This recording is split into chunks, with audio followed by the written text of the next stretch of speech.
ആവേശം സിനിമാ നടന്മാരുടെ ഭാര്യമാർ.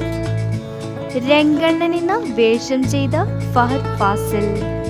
ഫഹദ് ഫാസിലിന്റെ ഭാര്യ നസ്രിയ ഫഹദ്. അംബാൻ എന്ന വേഷം ചെയ്ത സജിൻ ഗോപു. സജിൻ ഗോപുവിന്റെ കുടുംബം. ബിബിൻ എന്ന വേഷം ചെയ്ത മിഥുൻ ജയ് ശങ്കർ. അച്ഛൻ ശങ്കർ.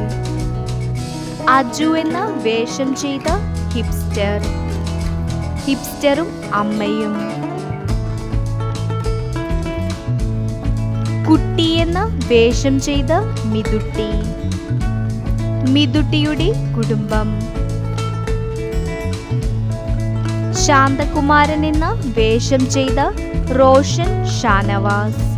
റോഷൻ ഷാനവാസും സഹോദരനും. റെഡ്ഡി എന്ന വേഷം ചെയ്ത മൻസൂർ അലിഖാൻ. മൻസൂർ അലിഖാനും ഭാര്യയും. മൻസൂർ അലിഖാനും മകനും. വീഡിയോ ഇഷ്ടപ്പെട്ടാൽ ലൈക്ക് ചെയ്യൂ, സബ്സ്ക്രൈബ് ചെയ്യൂ.